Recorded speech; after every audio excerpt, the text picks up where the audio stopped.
রাতের বেলা কিছু খেতে মন চায়, নিজের হাতেই বানিয়ে ফেললাম এরকম পারফেক্ট হুরমা। এটা দেখতে যতটা সুন্দর হয়েছিল আর খেতেও মাশাআল্লাহ একদম দোকানের মতো টেস্ট হয়েছিল।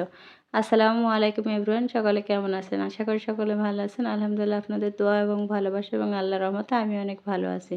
খুরমা বানানোর জন্য আমি ১ কাপ আটা নিয়ে নিয়েছি। আপনারা চাইলে এখানে ময়দাও ব্যবহার করতে পারেন। এরপর দিয়ে দিয়েছি স্বাদ মতো লবণ আর বেশ কিছুটা কালো জিরা।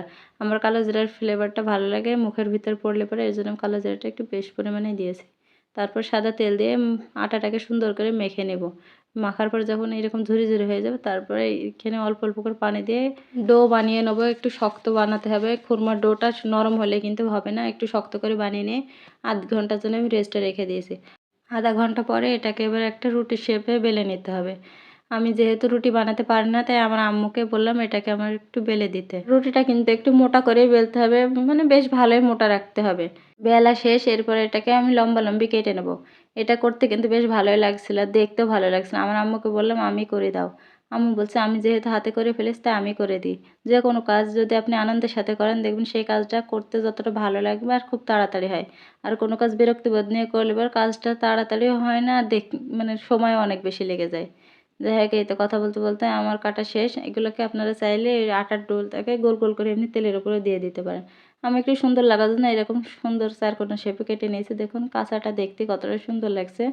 এরপর কড়াইতে তেল দিয়ে দিয়েছি। তেলটা মিডিয়াম গরম হয়ে গেলেই দিয়ে দেবো খুরমাগুলোকে।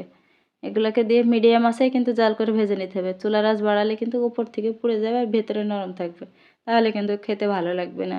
এই তো যখন খুরমার কালারটা এইরকম লাল লাল হয়ে আসবে তখন এগুলোকে নামিয়ে নেবো। এরপর বাকি যে খুরমাগুলো আছে সেগুলোকেও তেলের উপর দিয়ে ভেজে নেবো। আর এরকম লেগে গেলে ভয়ের কোনো কারণ নেই, এগুলোকে তেলের উপরে দিলে আবার ছেড়ে যাবে। আমি প্রথম ভাবছিলাম ছাড়বে না, তেলে দেওয়ার পর দেখছি একটা একটা করে ছেড়ে গিয়েছে। এই তো দেখুন আমার খুরমা ভাজা শেষ।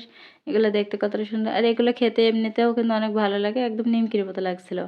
এই তো কড়াই এবার বসাই দিয়েছি, এরপর দিয়ে দিয়েছি চিনি। আমার চিনির পরিমাণটা অনেক কম হয়েছিল, আপনারা একটু বেশি করে দিবেন। চিনির পরিমাণটা বেশি হলে লেগে থাকলে বেশি ভালো লাগে। তারপর দিয়ে দিয়েছি সামান্য পরিমাণ লবণ আর একটুখানি পানি। আম্মু বলে যে মিষ্টি জাতীয় জিনিসে সামান্য পরিমাণ লবণ দিলে সেটা খেতে অনেক বেশি ভালো লাগে। এরপর এটাকে বেশ কিছুক্ষণ নাড়লে পরে গলে যাবে। গলে যাওয়ার পর যখন এটা থেকে একটা মানে বুদবুদ করে ফেনা উঠবে আর এরকম সাদা হয়ে যাবে তখনই এর ভিতরে খুরমাটাকে ঢেলে দিতে হবে।